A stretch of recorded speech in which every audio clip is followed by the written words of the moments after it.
El día del cumpleaños de Washington en 1893, una gran tormenta de nieve azotó Nueva York. Yo me situé en una esquina de la Quinta Avenida, contemplando las torpes diligencias aparecer por entre la cegadora nieve y avanzar por la avenida hacia el norte. La cuestión se planteó a sí misma. ¿Lo que yo estaba experimentando, viendo, podría plasmarse con las placas y lentes de que disponía? La luz era muy tenue. Pero sabiendo que si hay luz se puede tomar una fotografía, decidí hacer una exposición. Tras permanecer 3 horas bajo la nieve, vi la diligencia avanzar con dificultad por la calle con el conductor azotando con el látigo sin parar. En ese momento ya casi había perdido la razón, pero conseguí la exposición que quería.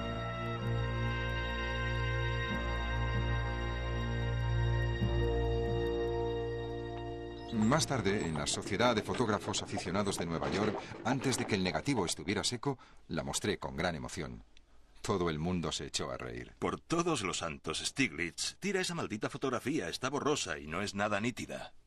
Yo les dije, el negativo es exactamente como yo quería que fuera. Lo que yo quería conseguir no tenía nada que ver con que estuviera borrosa o fuera poco nítida. Lo que Stiglitz buscaba era una nueva visión para el mundo moderno, para enseñar a Norteamérica a ver, y la fotografía era el epítome de una nueva forma de ver.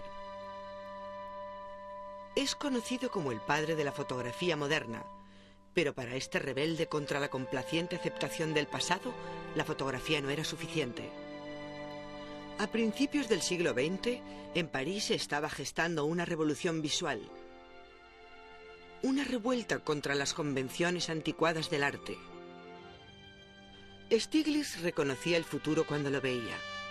Introdujo sus trabajos de vanguardia en Norteamérica para sacudir al mundo del arte y liberarlo de su ciego apego al pasado, y para abrir los ojos de Estados Unidos al siglo XX.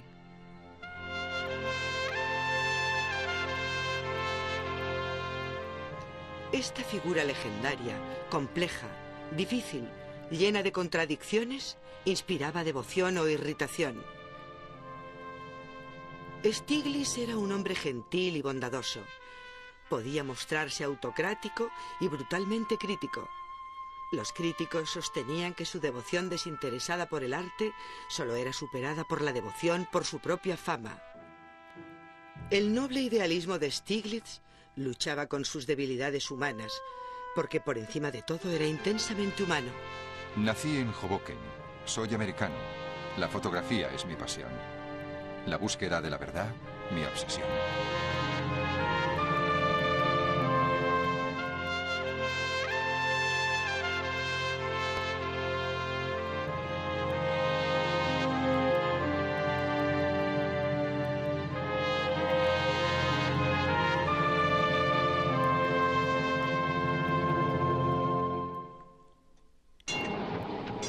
Desde 1893 hasta 1895 me dediqué a pasear por las calles del centro de Nueva York, cerca del río East, siempre acompañado por mi cámara. Odiaba las calles sucias, pero al mismo tiempo me fascinaban. Quería fotografiar todo lo que veía. Donde quiera que mirase había una foto que me conmovía. Las tiendas de ropa de segunda mano, los traperos, los harapientos y los marginados. Para todos tenía un lugar en mi corazón. Pero sobre todo estaba la ardiente idea de la fotografía, ofreciendo sus posibilidades para ir aún más lejos.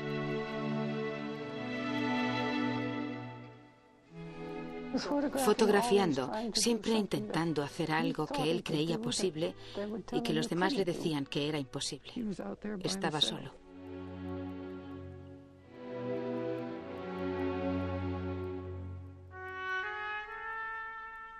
Stiglitz se encontraba en su elemento cuando tenía que enfrentarse al mal tiempo o a unas malas condiciones de luz. Siempre se consideró un rebelde. Incluso como estudiante de fotografía en Berlín, a principios de la década de 1880, Stiglitz desafiaba los límites existentes de la fotografía. Su adinerado padre, nacido en Alemania, le había enviado a Berlín para estudiar ingeniería mecánica. Stiglitz abandonó rápidamente la ingeniería cuando se enamoró apasionadamente de la fotografía. La cámara me fascinaba, primero como una pasión, luego como una obsesión. Sentía que era el señor de los elementos, que podía hacer cosas que no se habían hecho antes. Trabajaba día y noche, fotografiando y haciendo copias. Tuvo que ser un alumno muy interesante porque siempre intentaba cosas nuevas. Montaba su cámara en un cuarto oscuro y allí la dejaba 1 o 2 días para ver si aparecía algo. Hacía cosas que a los demás alumnos ni se les ocurría. Con la generosa ayuda de su padre, Stiglitz pasó algunos de sus años más felices viajando y haciendo fotografías por Austria e Italia.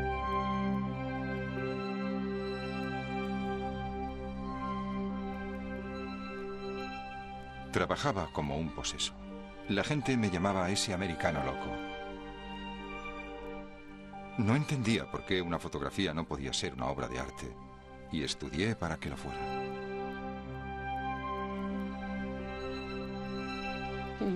Enviaba fotografías a todos los lugares en los que daban un premio. Y cuando tuvo todas las medallas y premios, tenía una caja de zapatos llena. Supongo que por entonces ya se había convertido en una autoridad. Cuando Stiglitz regresó de Berlín en 1890 por la muerte de su hermana preferida, realmente no estaba preparado.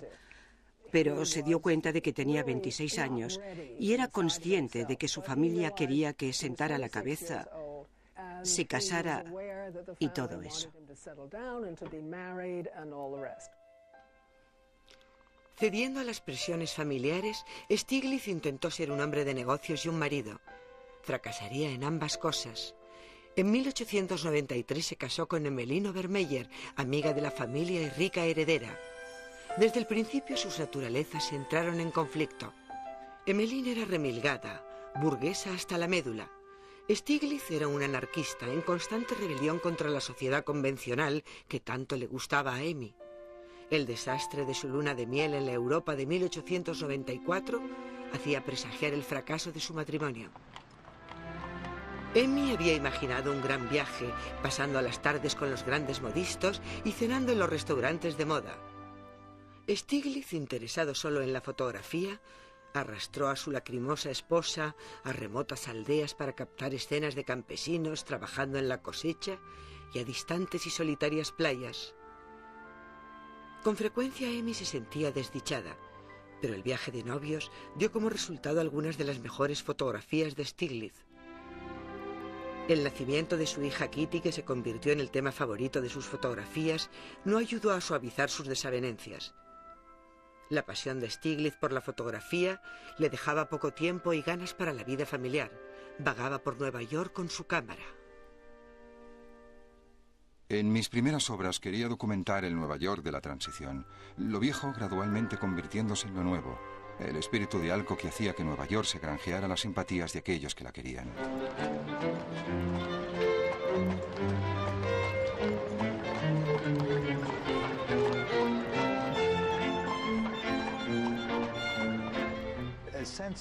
Una sensación de grandeza, de ser la metrópolis del país y por consiguiente del nuevo mundo, fue prosperando en la ciudad de Nueva York. Ya existía la idea de que Nueva York se caracterizaba por la modernidad y las promesas de futuro.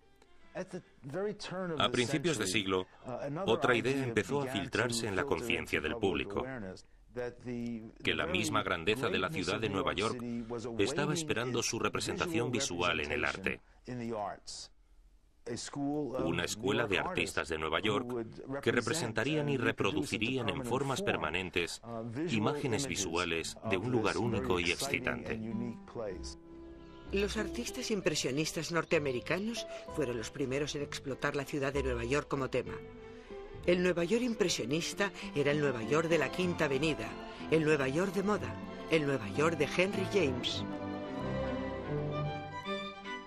El nuevo Nueva York de trenes elevados y subterráneos, de luces eléctricas y multitudes, fue pintado por los artistas de Ashcan. Se situaban en la acera, contemplaban la ciudad y pintaban lo que veían.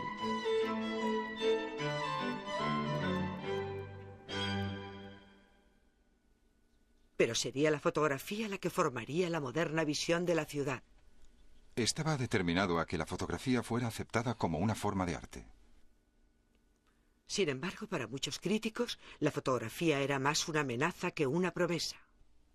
La fotografía se ha convertido en el refugio de todo aquel que querría ser pintor y no tiene talento y es demasiado vago para completar sus estudios. Invadiendo el territorio del arte, la fotografía se ha convertido en el enemigo mortal del arte.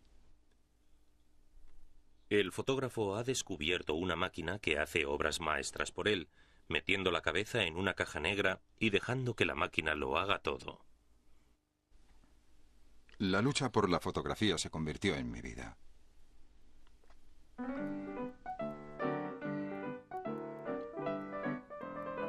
A principios de siglo, el arte estaba muy lejos de la mente de aquellos que tomaban fotos familiares, cautivados por la nueva cámara Kodak y su eslogan.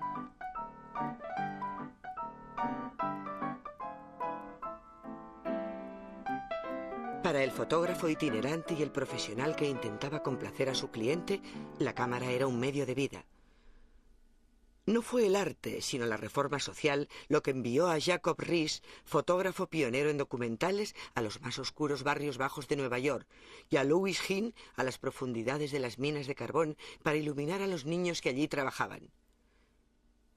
Para todos ellos, la cámara era una máquina para plasmar fielmente lo que veían. Pero para un pequeño grupo de fotógrafos que orgullosamente se proclamaban a sí mismos aficionados, esta máquina podía crear arte.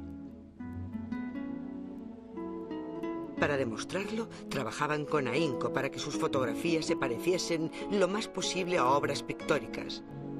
Llamado pictorialismo, su movimiento era la fotografía moderna, vanguardista de su tiempo.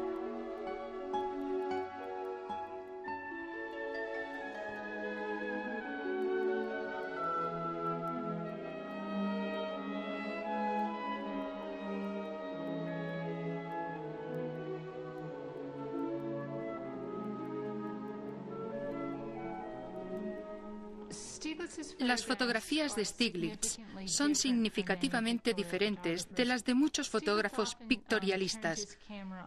Con frecuencia, Stiglitz dirigía su cámara a temas que le rodeaban y la mayoría de sus fotografías eran enfáticamente de su tiempo. 1902 marcó una línea divisoria para Stiglitz, el punto decisivo. Fue entonces cuando su impaciencia con la falta de seriedad por parte de la mayoría de los miembros del club de la cámara se desbordó. Debido a su frustración, se vio obligado a imponer de forma dictatorial sus altos parámetros de lo que debería ser la fotografía. Por lo que a principios de 1902 decidió formar un cuerpo de fotógrafos de élite con aquellos a los que más respetaba: Edward Steichen, Clarence White, Gertrude Cassirer, para mencionar algunos de los más prominentes. Y ellos serían los Photo Secession, significando esencialmente vanguardistas. Stiglitz creía que si pudiera encontrar un pintor con talento que también fuera aficionado a la fotografía como arte, podría ayudar a su causa. Y Edward Steichen sería ese hombre. Steichen se convirtió en su colaborador más cercano. Lo que unió a Stiglitz y a Steichen fue la pasión por una fotografía que había empezado a principios de siglo. Stiglitz valoraba a Steichen por ser un joven creativo, innovador, imaginativo, enérgico y maravilloso que conseguía unas fotografías bellísimas. Y además era pintor. Steichen era el chico predilecto de Stiglitz, el genio de la fotografía. La revista Camera Work le dedicaba ejemplares a él. No podía equivocarse, siempre y cuando fuera un seguidor fiel. Stiglitz era consciente del poder de las publicaciones. Camera Work era muy importante en su lucha por la fotografía. Camera Work era, sin lugar a dudas, una de las revistas más preciosas de cualquier tema jamás editadas. Las reproducciones, los fotograbados se pegaban a mano. Todo tenía una calidad muy alta, una gran seriedad con escritores maravillosos. La revista tuvo un impacto tremendo. Cada ejemplar pasaba de mano en mano como un documento muy preciado. Y esto fue algo que tuvo una gran importancia para muchos fotógrafos a la hora de conformar su trabajo.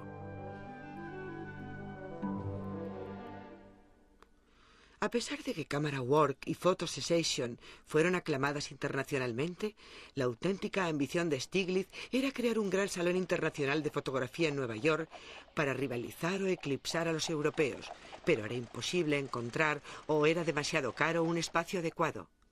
Con su colaborador Edward Steichen encontraron una solución. Organizaron una serie continuada de exposiciones internacionales de fotografías, muy selectivas y en salas de la Quinta Avenida, en el número 291, que acabaría convirtiéndose en una galería. Hasta ese momento no se había intentado nada parecido. Por supuesto, los dos hombres presumían de que la idea era suya, porque cada uno de ellos tenía esa personalidad. Cada uno de ellos negaba la participación del otro, pero la verdad es que colaboraron los dos. En la tarde del 5 de noviembre de 1905, The Little Galleries of Photo Sensation se inauguró con una exposición. Era un salón minúsculo, pero soberbio de la fotografía norteamericana, y marcó la historia de la fotografía.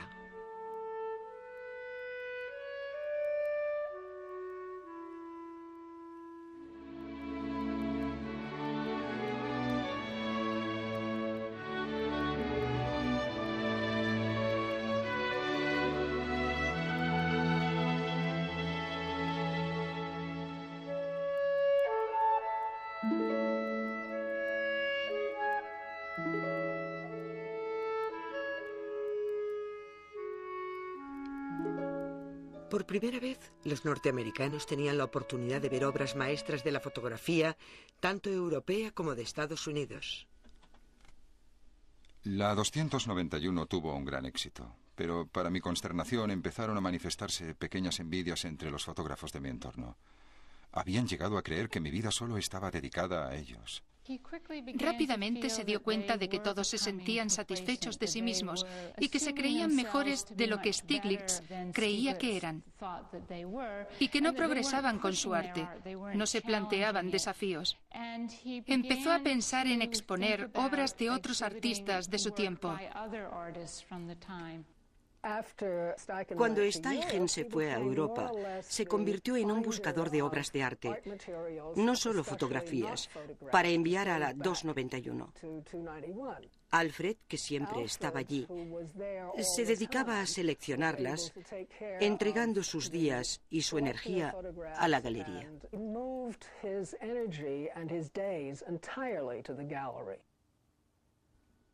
Stiglitz no tenía ninguna prisa en volver a casa. No ocultaba su incompatibilidad matrimonial con Emmeline. Se quejaba de su falta de interés por su trabajo, su hostilidad hacia muchos de sus colegas más allegados, y que odiaba gastar dinero en artistas holgazanes. Sí, no se gasta dinero en artistas. Se supone que trabajan mejor si pasan un poco de hambre. Stiglitz se enorgullecía de no gastar el dinero de Emmy en la 291 o en la Camera Work, cubriendo los gastos con el dinero de su padre, las suscripciones y la venta de fotografías. Durante 5 años, desde 1902 hasta 1907, Stiglitz apenas utilizó su cámara, promocionando a otros fotógrafos a costa de su propia obra.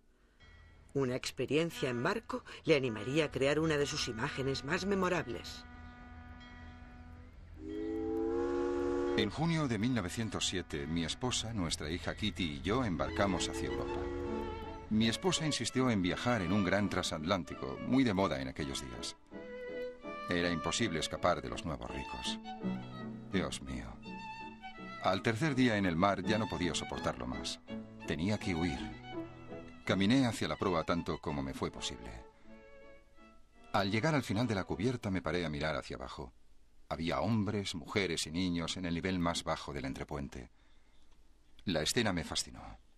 Un sombrero de paja, la chimenea inclinándose hacia la izquierda, la escalerilla hacia la derecha, unos tirantes blancos cruzando la espalda de un hombre, un mástil hundiéndose en el cielo, completando un triángulo. Vi formas que se relacionaban entre sí, una imagen de formas, y subrayándola, una nueva visión que me cautivó.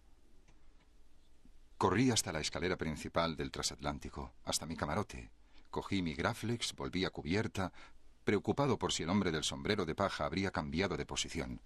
Si se había movido, la imagen que había visto ya no existiría. El hombre del sombrero de paja no se había movido un centímetro. El hombre de los tirantes cruzados seguía hablando en el mismo sitio. Nadie se había movido. Solo tenía un portaplacas con una placa no expuesta. Abrí el obturador. Noté los latidos de mi corazón. Si lograba captar lo que quería, sería una imagen basada en formas relacionadas y profundos sentimientos humanos. Un paso en mi propia evolución.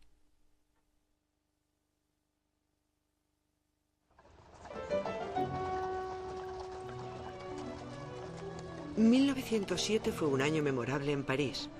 Una época en ebullición, experimentación y excitación.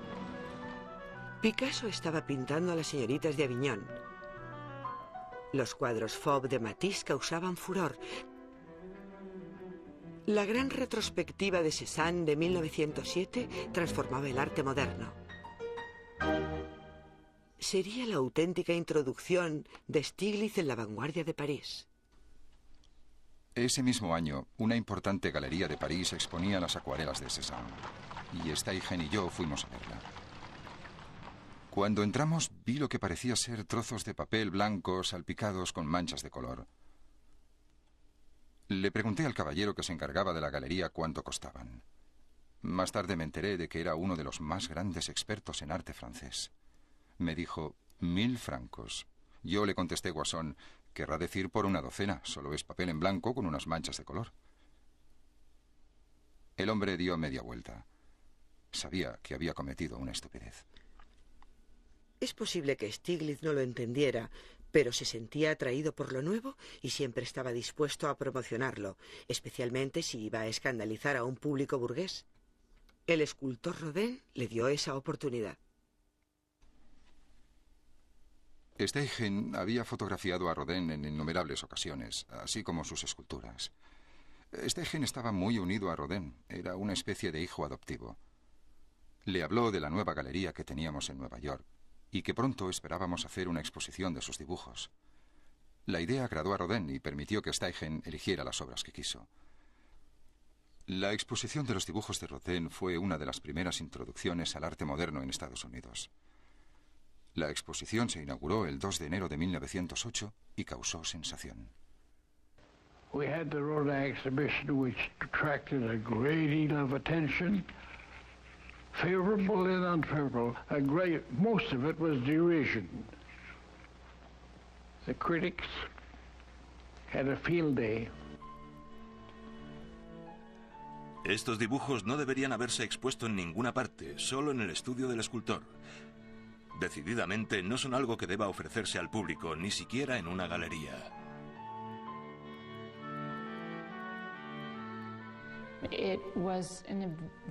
Para muchos neoyorquinos de la época, la exposición fue un escándalo, no solo porque los dibujos no parecían terminados, sino porque era evidente que eran bocetos de modelos desnudas que se habían exhibido ante Rodin en su estudio. Entre los visitantes de la exposición de Rodin había una joven estudiante de arte, Georgia O'Keeffe, quien un día cambiaría el curso de la vida de Stieglitz. Yo estudiaba en Deligue y uno de los chicos me dijo, ¿no quieres ir a la 291 a ver los dibujos de Rodin? Todos los profesores de Deligue enviaban allí a sus alumnos, porque decían que podía ser algo o no, pero no podíamos perdérnoslo. Así que fuimos, y nos encontramos con un hombre que salía con el pelo alborotado, que nos miró realmente enfadado. Le dijimos que queríamos ver los dibujos de Rodin. Bien, dijo, están ahí dentro. Entré y miré a mi alrededor y no vi nada que se pareciera a lo que me habían enseñado. A mí me parecieron un montón de garabatos. Steichen escribió desde París. Tengo otra exposición bomba para ti. Dibujos de Matisse, el más moderno de los modernos. Abstracto al límite.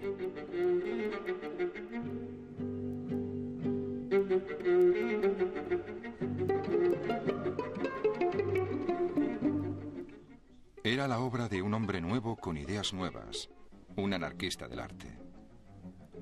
Hay algunas figuras femeninas que parecen condenar el cerebro de este hombre al limbo de la degeneración artística y a una fealdad subhumana.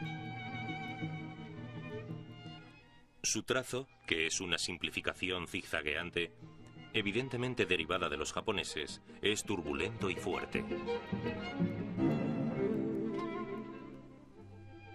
El mundo del arte de Nueva York necesitaba desesperadamente un detonante, y Matisse le proporcionó uno en el momento justo. Cuando en 1911 un marchante de París aceptó montar una exposición de acuarelas de Cézanne, Stiglitz sentía curiosidad por ver cómo los trozos de papel de los que Steiger y él se habían reído 4 años antes quedarían en las paredes de la 291. Abrimos la caja de los Cézanne enmarcados, y he aquí que encontré que el primero no era ni más ni menos realista que una fotografía.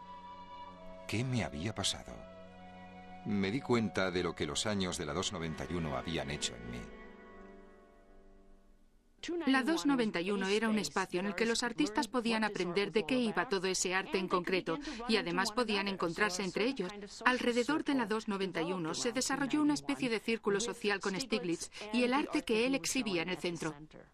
No había otro lugar en el que la gente no se limitara a hacer cosas académicas. Y las obras que allí podías ver te hacían avanzar por el mundo, al igual que su conversación. Reunía a su alrededor grupos de personas entre las que se encontraban las más creativas e inteligentes de su tiempo. Y no solo artistas, no solo fotógrafos y pintores, sino también críticos, poetas y músicos. Él reunía a toda esa gente y se alimentaba del extraordinario intercambio de ideas que tenía lugar en esos espacios.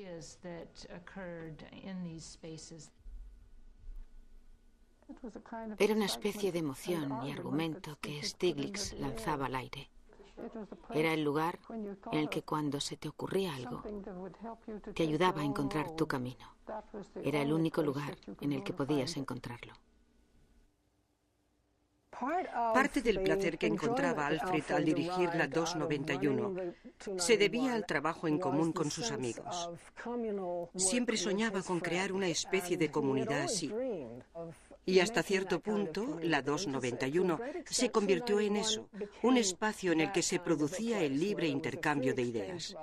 Y ese era un ideal que se remontaba a sus raíces, en casa de su padre. Porque Stiglitz creció en una casa en la que su padre, un comerciante con mucho éxito y que también pintaba, era muy generoso con los artistas. La madre de Stiglitz compartía el interés de su marido por el arte, así como su preferencia por Alfred, su hijo mayor. Este tierno retrato refleja lo que sentía Stiglitz por su madre. Oak Lawn, la casa de verano de la familia en el lago George, siempre estaba abierta a los artistas. Es evidente que Alfred creció en un ambiente de respeto activo por el arte, por lo que para él era normal pensar que era algo que podría seguir haciendo. Para los visitantes de la 291, las cafeterías de Greenwich Village eran con frecuencia la siguiente parada. En el restaurante Polis, los espíritus bohemios proporcionaban a Nueva York el equivalente de una cafetería parisina. Aquí y en Golden Swan, conocido como Hell Hole o Infierno, se elevaban las voces y las copas, se debatían acaloradamente ideas radicales en arte y en política. Las interminables conversaciones terminaban siendo publicadas en revistas vitales para el arte moderno norteamericano. Greenwich Village se convirtió en el eje, en el centro de una nueva cultura en Nueva York. Estaba en oposición a la dominante que yo llamaría cultura de salón de la América victoriana o el Nueva York burgués. Y la siguiente generación, un grupo de hombres y mujeres que se consideraban a sí mismos como una generación en rebeldía contra sus padres burgueses, querían algo más real, más vital. El pasado necesitaba ser criticado, necesitaba en cierto sentido ser derrocado, por lo que surgió un sentido de rebeldía y de hecho de revolución. Fue algo cultural así como político. Stiglitz puede incluirse entre aquellos que se identificaban a sí mismos como anarquistas. Para él, ese anarquismo significaba un individualismo intenso, seguir su propio camino, un cierto sentido de rebelión continua, rebelión contra sus orígenes, rebelión contra todo aquello que fuera convencional. Stiglitz reconoció en Picasso un espíritu afín. En 1911 le proporcionó al artista su primera exposición individual en Norteamérica, en la 291. Nueva York se tambaleó escandalizada por el impacto. Cualquier crítica coherente está fuera de toda cuestión. Los resultados sugieren las alas más violentas de un manicomio, las más locas emanaciones de una mente trastornada, los desvaríos de un lunático. Los Picasso se vendían a 20 y 40 dólares. Solo vendí uno. Un dibujo de cuando tenía 12 años. Otro lo compré yo. Al devolverlos todos, me avergoncé de Norteamérica. Podría haberse comprado toda la colección por 2.000 dólares. Qué lástima que esas obras de la evolución de Picasso no se hubieran mantenido juntas en este país. Le sugerí al director del Museo Metropolitano que deberían seguir juntas. Él no vio nada en Picasso y estaba seguro de que unas obras producto de un loco no significarían nada en Estados Unidos. El Museo Metropolitano se negó a comprar los Picasso, pero en 1910 una compra mucho más importante para Stiglitz coronaría su lucha de 20 años para conseguir que la fotografía entrara en un museo de bellas artes norteamericano. La Galería Albright compró 15 fotografías, aceptando nuestra condición de que las fotografías fueran expuestas regularmente al mismo nivel que las otras obras de la galería. Habíamos ganado la batalla. A pesar de que el pictorialismo había servido para abrir las puertas de los museos, cuando llegó la victoria, Stiglitz estaba convencido de que era la fotografía del pasado. Una vez empezó a exponer en la 291 a Matisse, a Cézanne y las acuarelas de Rodin, se dio cuenta de que estaba surgiendo una nueva visión en las artes visuales. Se sintió dominado por ese espíritu de experimentación, ese espíritu de desafío de las convenciones en las otras artes visuales y en la pintura, y deseó que la fotografía aceptara dicho espíritu. Ya era hora de que la estupidez y el fraude de la fotografía pictorialista recibiera un golpe en el plexo solar. No basta con decir que es arte, que el fotógrafo realice una fotografía perfecta, y si resulta que además es un amante de la perfección y un profeta, en ese caso la fotografía será sorprendente y preciosa. Una fotografía de verdad. Camera Work reflejó los cambios en la visión de Stiglitz. Fue alejándose de la fotografía para publicar arte de vanguardia. Algunos fotógrafos resentidos cancelaron su suscripción. Camera Work era conocida por publicar destacados artículos sobre arte, pero el nuevo arte moderno exigía unos artículos tan radicales como sus imágenes. Tenía previsto publicar un número especial de Camera Work mostrando la evolución pictórica de Matisse y Picasso, pero no sabía dónde encontrar material literario que acompañase las imágenes. Un día una mujer me trajo unos escritos que habían sido rechazados por todas las editoriales de la ciudad. La mujer me dio un manuscrito sobre Picasso. Este era uno que trabajaba. Este era uno que tenía algo del ser saliendo de él. Algo había estado saliendo de él. Con toda seguridad era algo. Con toda seguridad había estado saliendo de él. Con toda seguridad era algo. No sabía lo que significaba, pero a mí me sonaba bien. Lo que me había traído encajaba en el ejemplar que tenía en mente. Fue la primera vez que publicaron algo mío.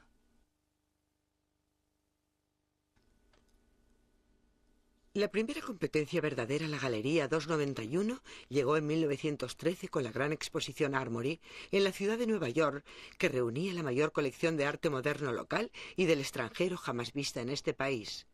Al principio Stiglitz la apoyó. En muchas formas, la exposición Armory era una justificación de lo que Stieglitz había estado trabajando durante los últimos 5 años. Después de todo, se trataba de una exposición importante de arte moderno europeo en este país. Y Stieglitz, anteriormente a eso, había sido la única persona que había mostrado un serio interés por exponer esas obras al público norteamericano. El mayor número de obras eran impresionistas, posimpresionistas, fauvistas y cubistas. Fueron expuestas 210 obras norteamericanas. Pero fue el arte europeo el que causó mayor sensación. Los periódicos publicaban dibujos y caricaturas.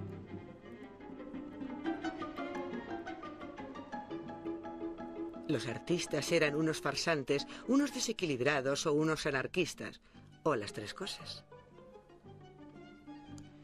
La obra de Duchamp, desnudo bajando una escalera, se convirtió en el blanco preferido. La publicidad negativa atrajo a mucha gente, más de 87.000 personas solo en Nueva York. Los coleccionistas pagaban grandes sumas por las mismas obras europeas que Stieglitz había devuelto sin vender a París. Una obra no es arte hasta que se hace el suficiente ruido, hasta que llega alguien con dinero y la compra. Tras el gran éxito de la exposición Armory, un gran número de galerías empezó a exponer más obras modernas, y Stieglitz consideró que había conseguido lo que se había propuesto. La exposición Armory no solo fue una línea divisoria para el arte moderno en Estados Unidos, sino que fue un punto decisivo para Alfred Stieglitz y el arte norteamericano. El arte moderno europeo había alcanzado el éxito, pero solo se vendió una fracción de obras local. La vanguardia estadounidense seguía sin ser apreciada ni valorada. El rebelde necesitaba una nueva causa, y ésta le estaba esperando. Él, Alfred Stieglitz, dirigía la campaña del arte norteamericano. No en el nombre del chauvinismo, sino porque los hijos de uno deben ocupar el primer lugar. El arte norteamericano había sido ignorado en la 291. Entre 1908 y 1914, en las que se llamaban las salas pequeñas más grandes del mundo, Stieglitz le dio a los pioneros modernos su primer reconocimiento público. John Marin, Max Weber, Abraham Balkovich, Arthur Dove, Marsden Harley, Alfred Maurer. Sabiendo que sus recursos eran limitados, en 1909 su sagaz ojo eligió a los 3 jóvenes pintores con mayor potencial para quienes se convertiría en su mentor, su protector, su padre y su amigo. 7 años más tarde descubriría a la cuarta. Esta vez la artista era una mujer. Stieglitz respondió a una corazonada y decidió invertir su esperanza y su apoyo en estos jóvenes norteamericanos, O'Keeffe, Harley, Doe y Marin. Eran 4 individuos con un gran talento, y pensó que si con su esfuerzo podía conseguir que se desarrollaran a su aire, harían una contribución duradera. Y al final Stieglitz tuvo razón. Empezando con John Marin, la historia del famoso círculo de Stieglitz es la única en la historia del arte moderno estadounidense. Conocí a John Marin en 1909 en París. El año antes habíamos expuesto sus acuarelas en la 291. Sus primeros aguafuertes seguían el estilo de Whistler, pero su nueva etapa era libre, atrevida e inconfundiblemente Marin. Yo le dije, ¿por qué no me envía algo así?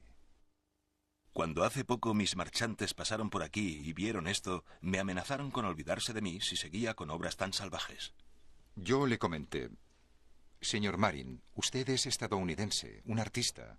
Si yo tuviera su talento, mandaría al infierno a cualquiera que intentara interponerse en mi camino.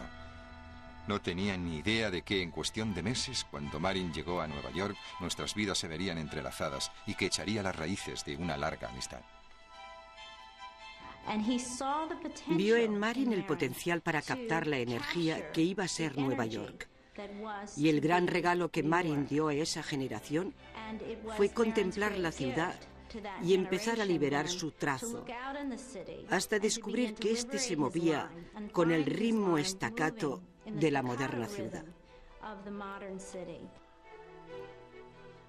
Si esos edificios me conmueven, es que tienen vida. Por consiguiente, toda la ciudad tiene vida. Los edificios, la gente, todo está vivo.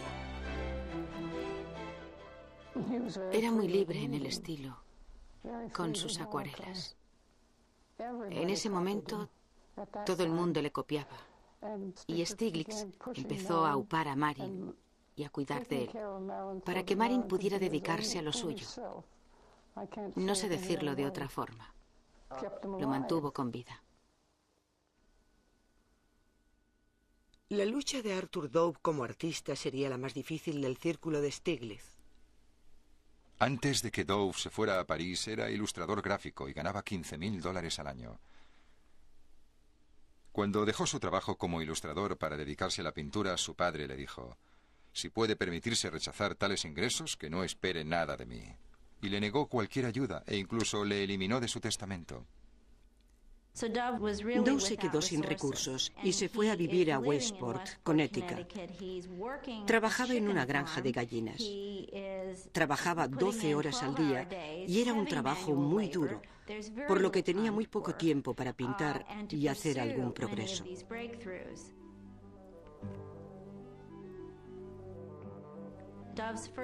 Las primeras obras abstractas de Dove eran diferentes. No hay forma de explicar cómo o por qué llegó a ellas. Pero en 1910, poco después de la exposición de sus obras en la Galería 291, se quedó con una paleta muy limitada. Verdes y marrones, tonos de tierra. Y comenzó a pintar el momento en el que la naturaleza despertaba para él. La unicidad y la originalidad de su invención sorprendió a Nueva York. En la actualidad, Arthur Dove es considerado el primer gran pintor abstracto de Estados Unidos.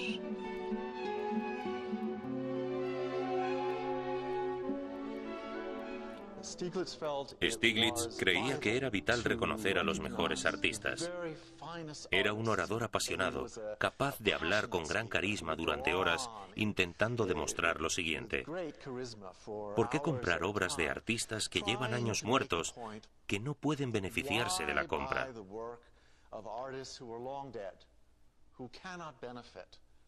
¿Por qué no ayudar a artistas que están vivos, que necesitan el dinero ahora para seguir trabajando? Mantuvo un fondo en el que iba ingresando el dinero que recibía de la venta de sus fotografías, un porcentaje de la venta de las obras vendidas en la galería, parte del dinero de sus ingresos independientes, y utilizaba ese fondo para ayudar a los artistas. Al igual que Marin y Dove, Marden Harley descubrió un nuevo mundo en la 291. Había llegado procedente de Maine con varias obras. Le dije a Stieglitz que no quería exponerlas en ningún otro sitio, que el espíritu de las otras galerías no me interesaba, y le juré que podía vivir con $4 a la semana. Alfred se sorprendió tanto al ver que alguien podía ser tan sencillo como para estar dispuesto a vivir con $4 o $5 a la semana, que no podía creérselo. Y aceptó ayudar a Harley. Bueno, Harley recibió más que eso. Durante años, el más ardiente deseo de Harley era ir a Europa. Stieglitz lo hizo posible. Cuando conoció a un grupo de artistas internacionales, estalló.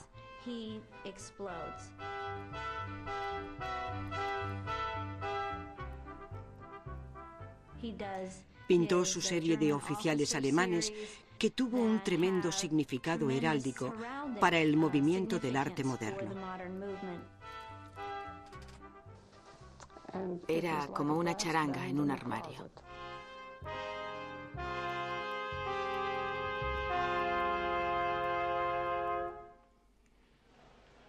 El cuarto miembro del grupo de Stieglitz llegaría por medio de un intermediario. En un sombrío 1 de enero de 1916 me encontraba en la 291 cuando entró Anita Politzer, una joven estudiante de arte de la Universidad de Columbia. La había visto muchas veces en la galería. Llevaba un rollo de dibujos. Me dijo que se los había enviado una amiga íntima que ahora daba clases de arte en el sur, con la petición específica de que no se los enseñara a nadie. Pero, dijo ella, creo que le pertenecen a usted. Al examinar los primeros dibujos al carboncillo, me di cuenta de que nunca había visto nada parecido. Mi tristeza y mi cansancio se desvanecieron. Por fin, una mujer artista. Le dije a la señorita Politzer que tal vez los expondría y le di las gracias por habérmelos traído. Alguien en los lavabos de la Universidad de Columbia me preguntó si yo era Virginia O'Keeffe y yo le dije, no, yo soy Georgia. Bien, dijo ella, alguien llamado Virginia O'Keeffe expone tus obras en la galería de Stieglitz, en el centro, en la 291. Y enseguida supe que eran mis obras, porque ella me había dicho que las iba a exponer. Y había pasado casi un año. Yo había pensado que no iba a exponerlas y no le había dado mayor importancia. Pero en cuanto supe que las iba a exponer y que no me había dicho nada, fui a armarle un escándalo. Luego apareció una muchacha, delgada, con un sencillo vestido negro con el cuello blanco. Tenía una sonrisa como la de Mona Lisa. ¿Quién le ha dado permiso para colgar estos dibujos?, me dijo. Nadie, le respondí. Sin dejar de sonreír, añadió con seguridad. Tendrá que descolgarlos. Creo que se equivoca, le dije. Yo hice estos dibujos, soy Georgia O'Keeffe. Yo le dije, tiene tanto derecho a retirar estos dibujos como a retirar a un niño del mundo, de haber dado a luz a uno. Comimos juntos.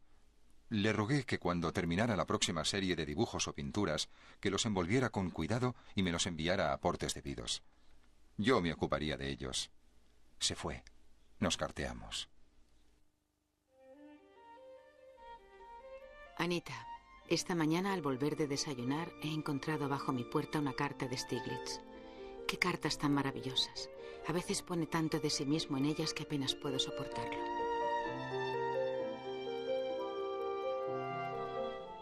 Querida Georgia, antes de salir de la 291 todo estaba oscuro.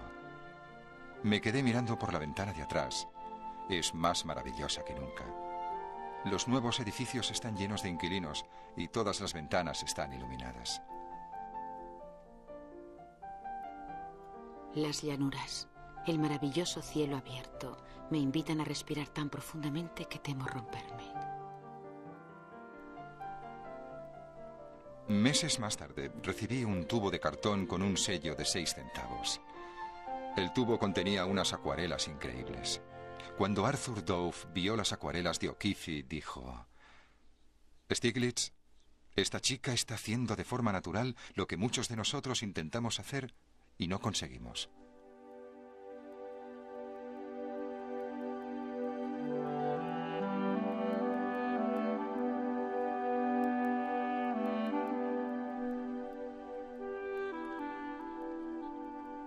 O'Keeffe ha hecho más que pintar. Ha inventado un lenguaje.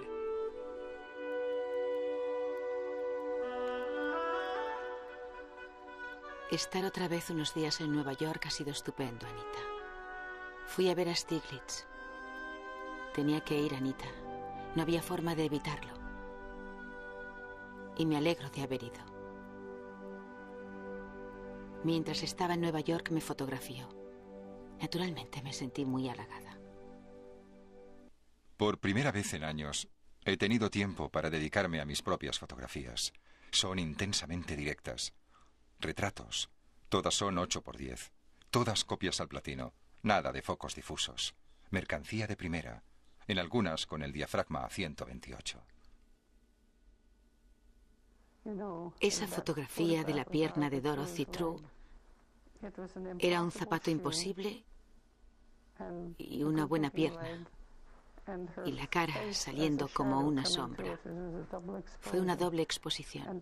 Y fue por accidente. No lo hizo sabiendo lo que hacía. Pero esa pierna con el zapato era como un retrato de ella. Parecía ver en el interior de la persona.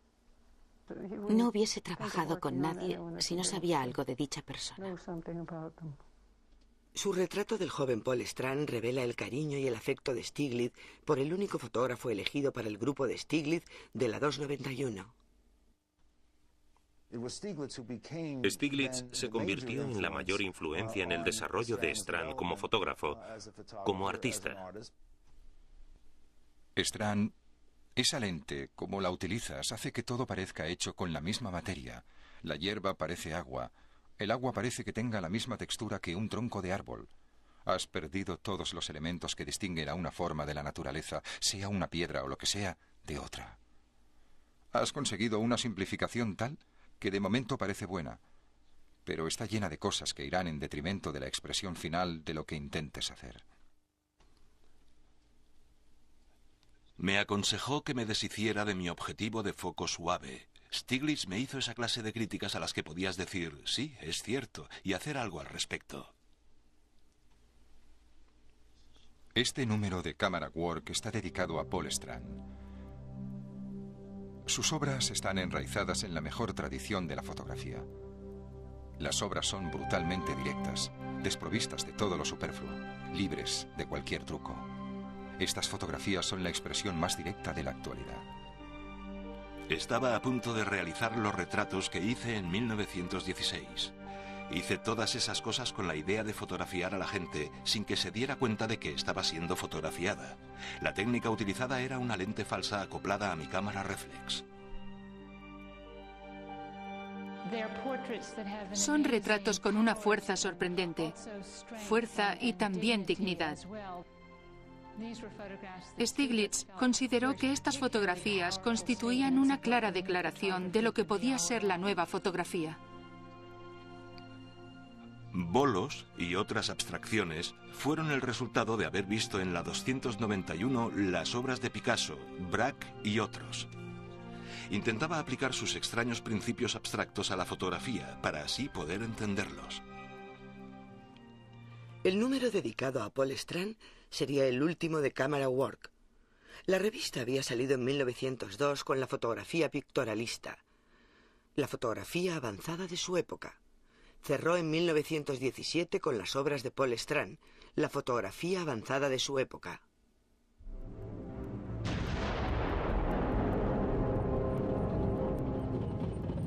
Europa estaba en guerra desde 1914. 3 años más tarde, Estados Unidos se unió a los aliados contra Alemania y Austria. Steichen, amante de Francia, su hogar durante años, se alistó inmediatamente en las fuerzas aéreas norteamericanas. Los sufrimientos que presenció durante la guerra le cambiaron para siempre. Stiglitz y la 291 estaban devastados por la guerra. Los amigos desaparecieron. Como pacifista y con felices recuerdos de su juventud en Alemania, no podía participar en la fiebre de la guerra ni en la histeria antialemana.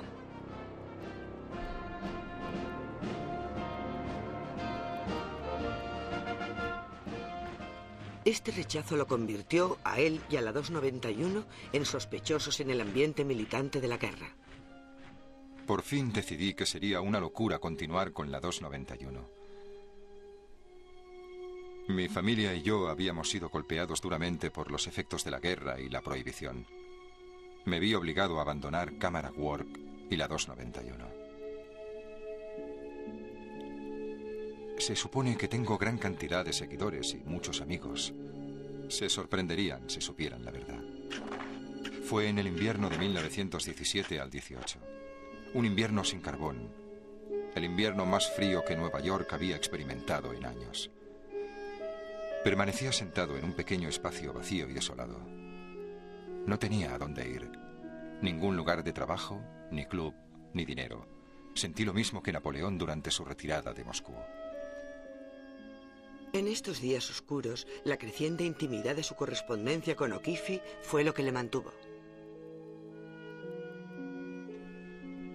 No te he dicho que esta tarde le dije a Zoller que quitara más estanterías de la habitación pequeña y que arrancara el resto de la arpillera. El lugar parece como si hubiese sido saqueado por los terribles alemanes. Antes de abandonar Texas, O'Keeffe le envió un cable a Stiglitz. Salgo para Nueva York esta noche. Mi corazón tiene ruedas.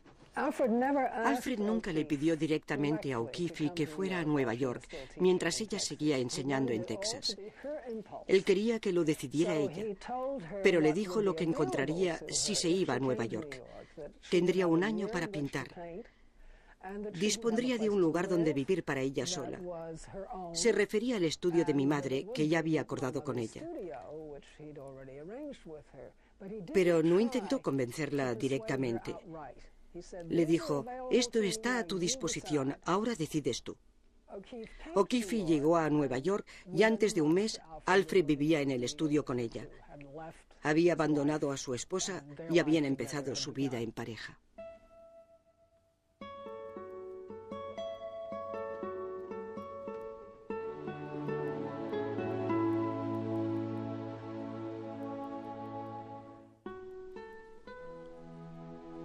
Querido Dove, el lago es nuestro gran compañero. Casi lo tenemos para nosotros solos.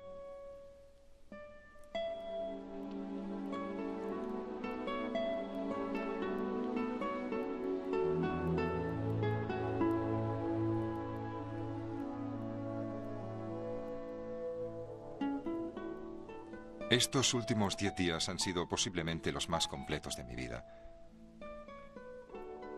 Lo más importante ha sido O'Keeffe. Es más extraordinaria de lo que suponía. De hecho, no creo que haya nadie como ella. Mente y sentimientos muy claros y espontáneos. Y extraordinariamente hermosa. Estamos viviendo hasta el último latido.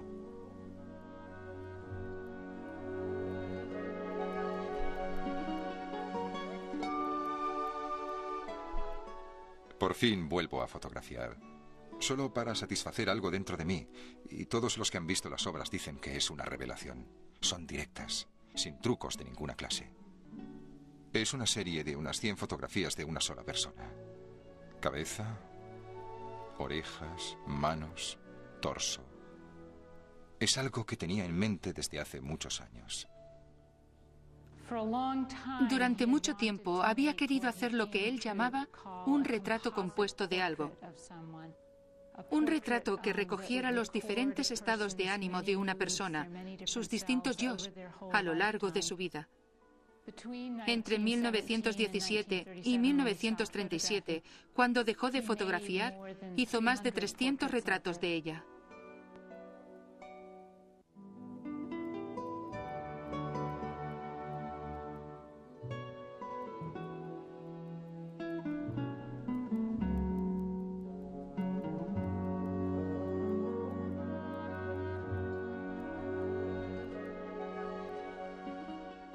Tenía que colaborar para no tener problemas. Tenía que sentarme allí y hacer lo que él me decía. Llegaba a sentirme impotente. Tenía un trípode que se tambaleaba, que nadie hubiera utilizado, un trapo viejísimo y también un viejo paraguas. Con ello conseguía que ciertas luces se convirtieran en sombras.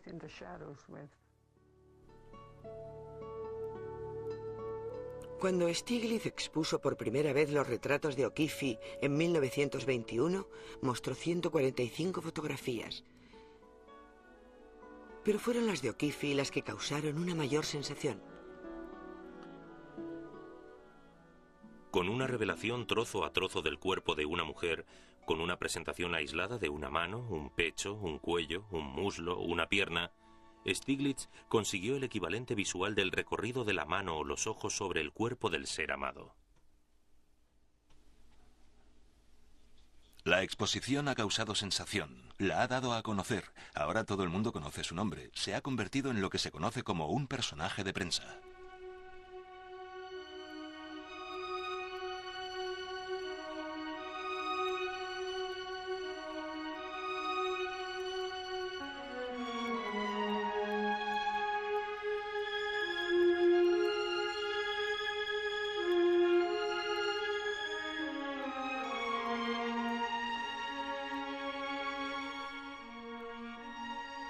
Su arte es gloriosamente femenino.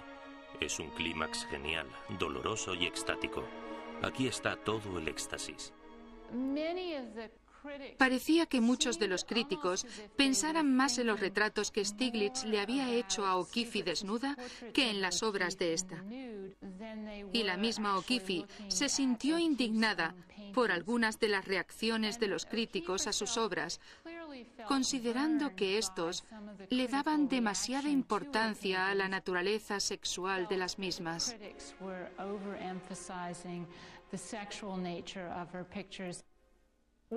Una de las cosas más interesantes de Stiglitz es que parecía que tenía un pie en el siglo XIX y otro en el siglo XX. Y todo ello al mismo tiempo que creía en una idea bastante revolucionaria, que las mujeres podían ser grandes artistas y conseguir lo mismo que cualquier artista varón que él apoyara. Pero también estaba comprometido con la idea de que una mujer expresara una cierta energía sexual en su obra.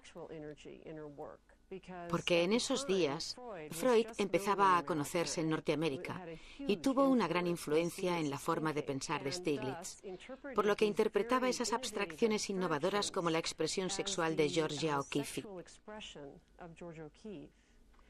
Y empezó a promocionar su obra así. A mediados de los años 20, ella parecía muy consciente de haber cambiado su estilo y ya no trabajaba tanto las abstracciones, ya que creía que por su culpa le habían dado esas interpretaciones freudianas y se centró en estudios de primeros planos de frutas y verduras. Por supuesto, en ese momento también empezó a pintar flores ampliadas, lo que, como es lógico, le dio más material a los críticos para sus interpretaciones freudianas. Las obras de este año son muy terrenales. Solo hay 2 abstracciones. Lo demás es objetivo. Tan objetivo como yo pueda hacerlo.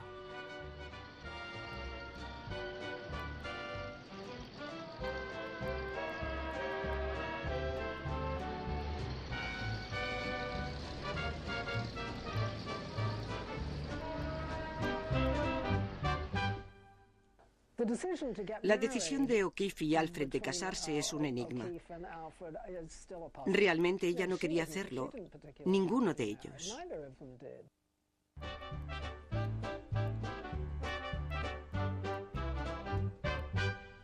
No tenía mucho sentido para mí que ya había vivido todo el escándalo. En aquella época fue un escándalo mayor de lo que sería ahora. Bueno, hoy no sería un escándalo, pero en esos días lo fue. Molestarme ya lo había superado y no pensaba hacer nada al respecto. ¿Y qué? Yo siempre digo que no podrían decir más sobre mí que lo que ya habían dicho, excepto que he muerto.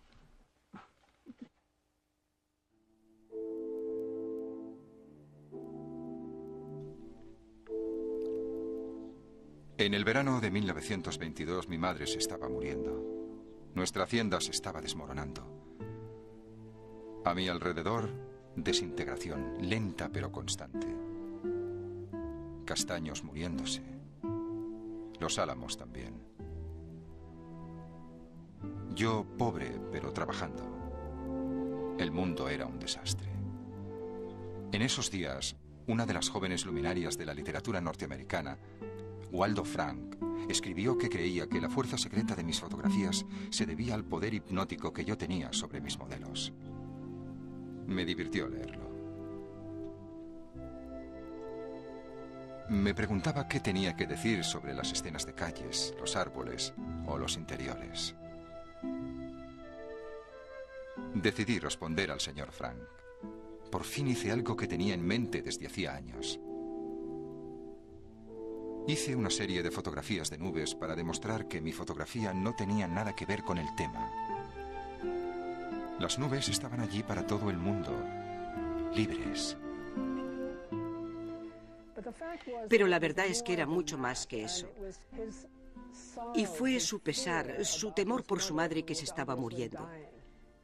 Tenía que encontrar algo que fuera distante para así crear un alejamiento emocional para sí mismo.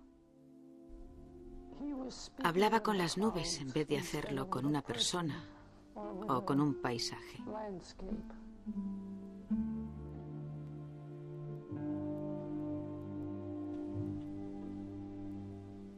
Lo más importante es captar un momento, recoger algo en su totalidad para que aquellos que lo vean revivan el equivalente de lo que se ha expresado.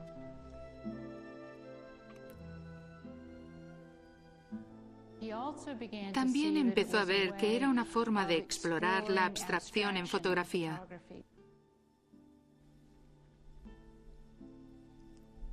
Cuando me marché por una temporada me envió unas fotografías muy tristes de las nubes. Muy oscuras y tenebrosas. Oscuras y tenebrosas.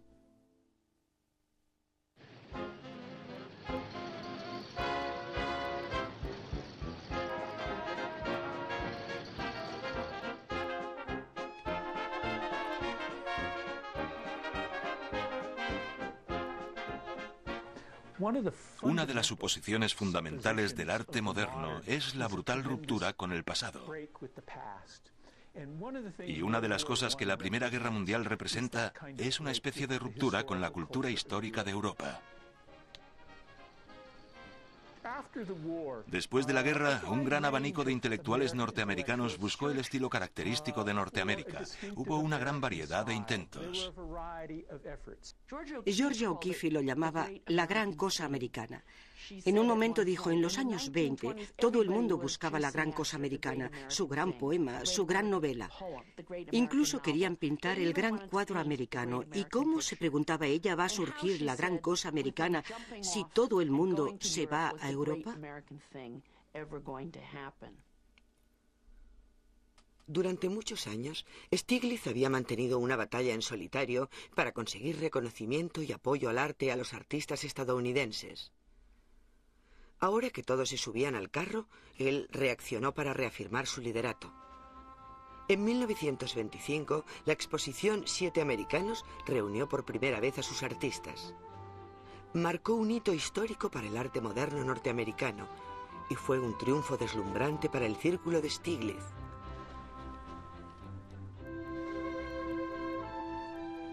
Estos 7 norteamericanos son exploradores. Su autodescubrimiento creativo significa ni más ni menos que el descubrimiento del papel independiente de Norteamérica en la historia del arte. La entusiasta respuesta a la exposición le confirmó a Stiglitz que había llegado el momento de abrir una nueva galería. Para Stiglitz, la Galería Intimate fue un nuevo púlpito. Es el artista norteamericano, expresando un yo individual, quien le dará la expresión moderna al alma norteamericana.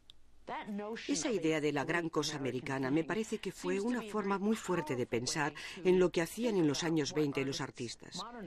Los artistas modernos, tanto los del círculo de Stiglitz como los precisionistas o un poco más tarde los regionalistas, todos tenían un objetivo similar, aunque intentaban alcanzarlo por medios muy diferentes.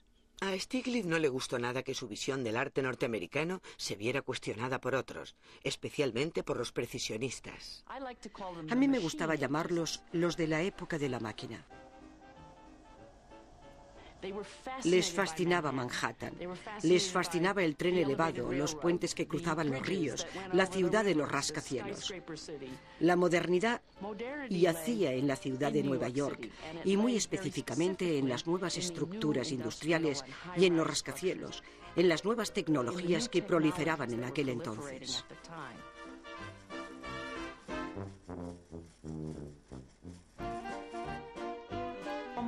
Entre esos artistas incluimos a Joseph Stella y sus obras sobre el puente de Brooklyn o las de Broadway.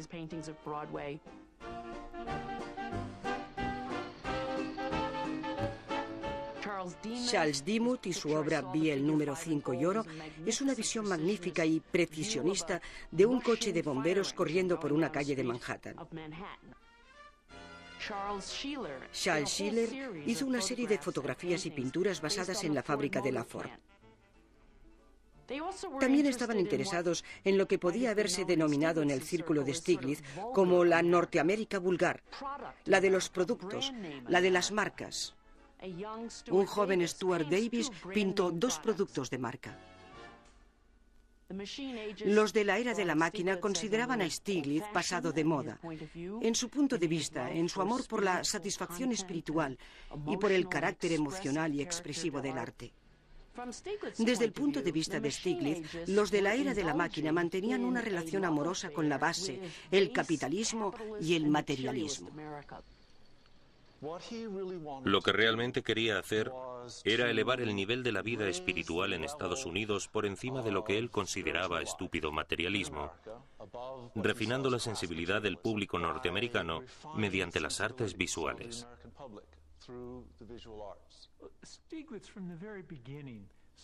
Desde el principio, Stiglitz se vio a sí mismo como un misionero. Se convirtió en misionero de un nuevo arte, de una nueva Norteamérica. Promocionó un movimiento del que él era la cabeza. Y hasta un grado extraordinario, su propia historia se convirtió en la historia del arte moderno. Y lo que ahora tenemos que considerar con ojo más crítico es su capacidad para articular su propia visión con la visión de lo que era el arte moderno en Estados Unidos. Y era exclusivista, a pesar de promocionar obras que sin duda tenían un mérito considerable. Era autocrítico, muy selectivo, muy poco democrático y siempre sostuvo la idea de que luchaba por la causa justa contra un público lerdo y superficial que realmente no podía entender lo que él decía. Y tenía partidarios que compartían su fervor evangélico.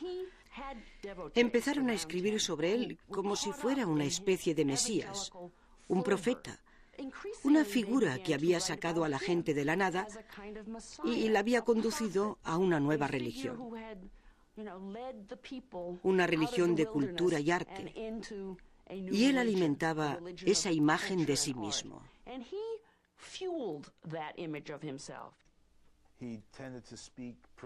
Tendía a hablar de forma profética, incluso con parábolas, tal vez al estilo de un profeta del Antiguo Testamento.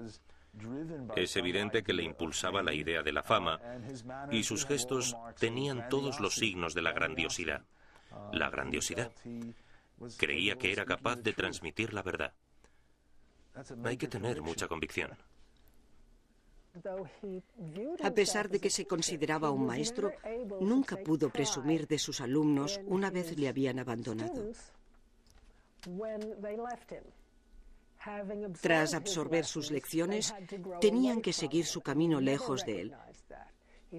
Pero Stiglitz nunca lo aceptó. Consideraba que siempre le traicionaban.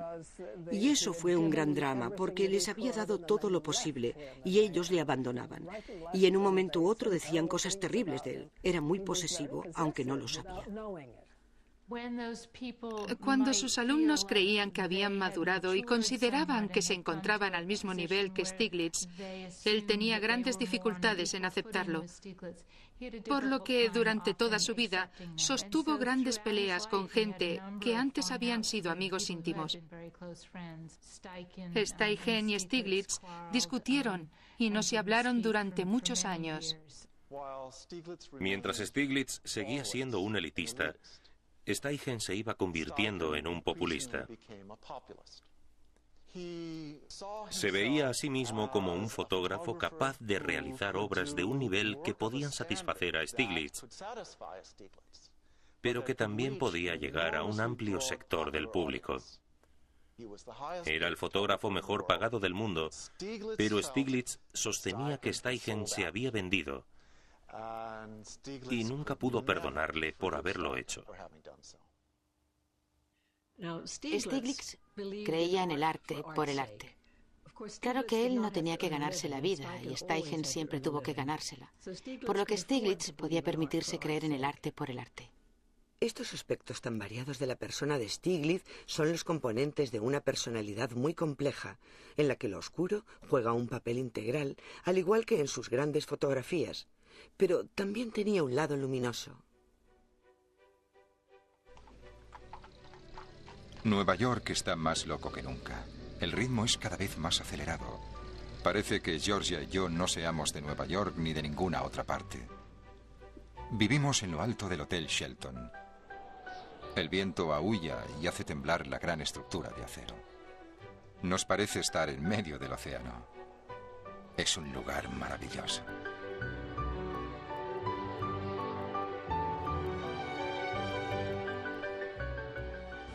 Cuando vivíamos en lo alto de la ciudad, él sacaba fotografías desde la ventana y eran muy buenas. ¿Y qué es lo que veía? ¿Qué quiere decir con eso? Veía la ciudad y los edificios de la ciudad. A veces se trataba de un edificio en construcción que cambiaba día a día o semana a semana. Otras eran edificios cercanos o un edificio lejano que aparecía en el cielo con mucha frecuencia. Y cuando vivíamos en la planta 30 y mirábamos por la ventana, estábamos a la misma altura que las azoteas de los edificios.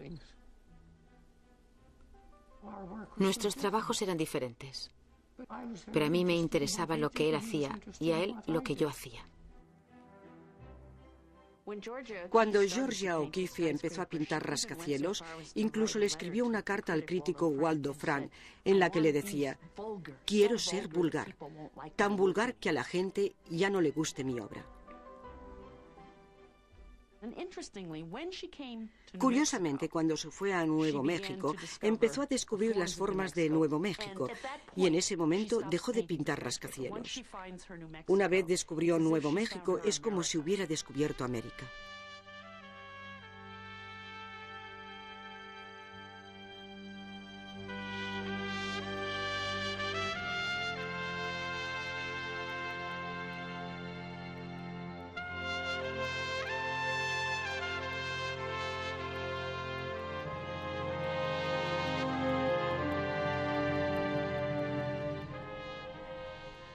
Me lo estoy pasando muy bien.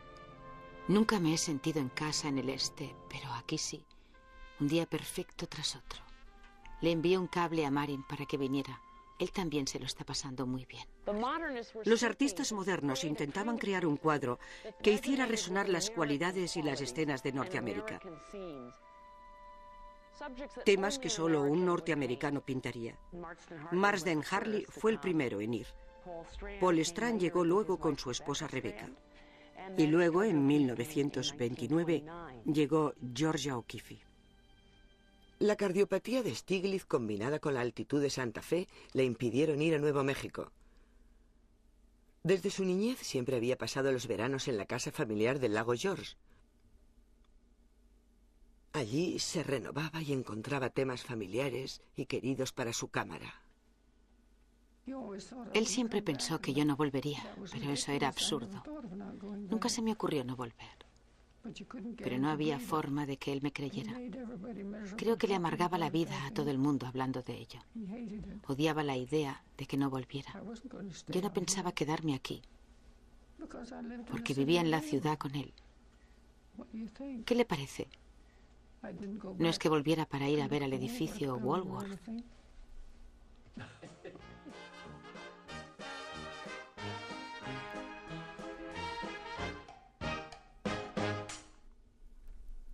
Los discípulos de Stiglitz encontraron un nuevo espacio para una galería.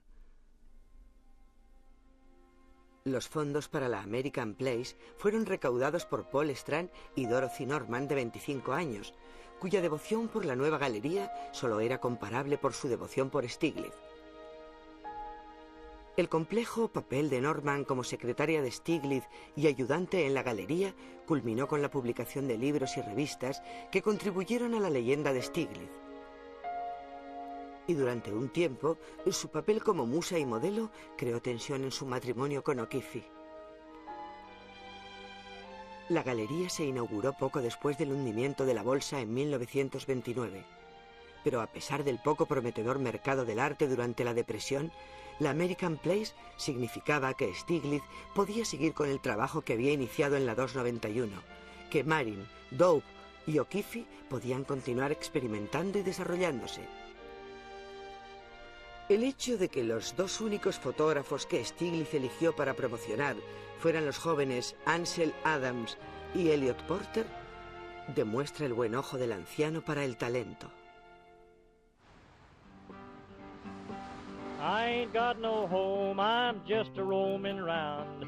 Just a wandering worker, I go from town to town. And the police make it hard wherever I may go. And I ain't got no home in this world anymore. La Gran Depresión fue un auténtico cataclismo en la historia estadounidense. Todo el mundo se vio afectado por ella y el gobierno hizo grandes esfuerzos para documentarla. El proyecto fotográfico conocido como Farm Security Administration envió a algunos de los mejores fotógrafos de la época. Unas fotografías extraordinarias que mostraron las condiciones de Norteamérica.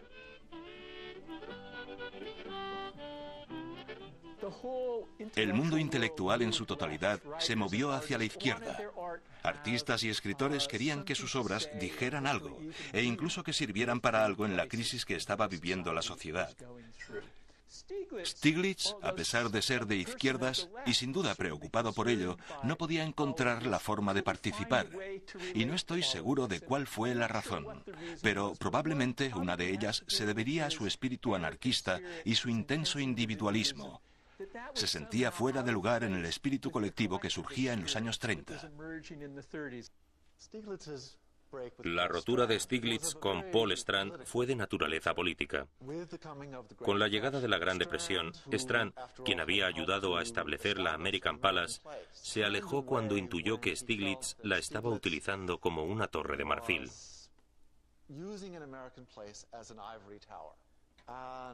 Strand vio el arte más como una herramienta política, una idea que Stiglitz aborrecía.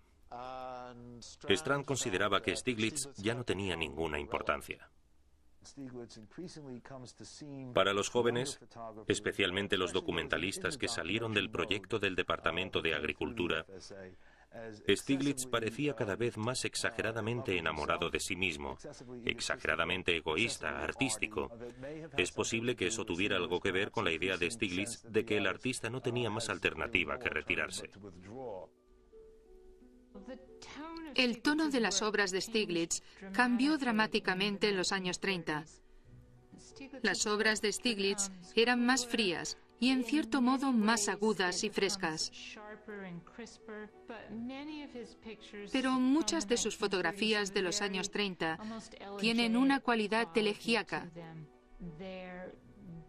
Son imágenes preciosas, monumentales, pero tienen un aire de tristeza, de soledad.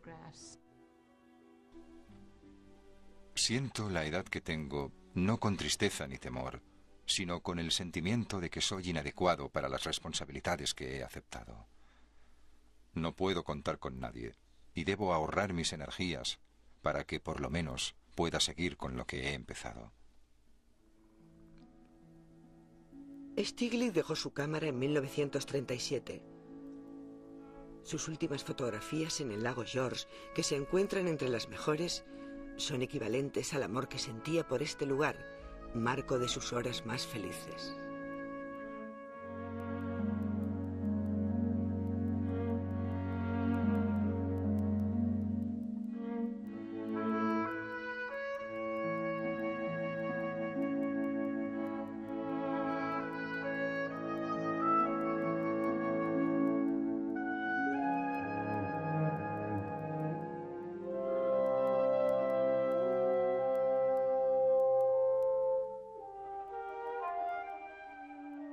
Hasta el final de su vida, murió en 1946, siguió dirigiendo galerías, exponiendo las obras de sus artistas y asegurándose de que los críticos se interesaran por ellas.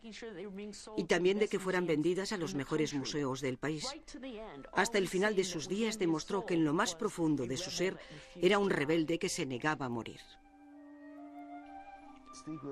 Stiglitz representó la libertad del artista y mantuvo una determinación feroz, heroica de ser libre, de estar en un lugar donde fuera posible decir la verdad, tal como uno la ve en su medio de expresión.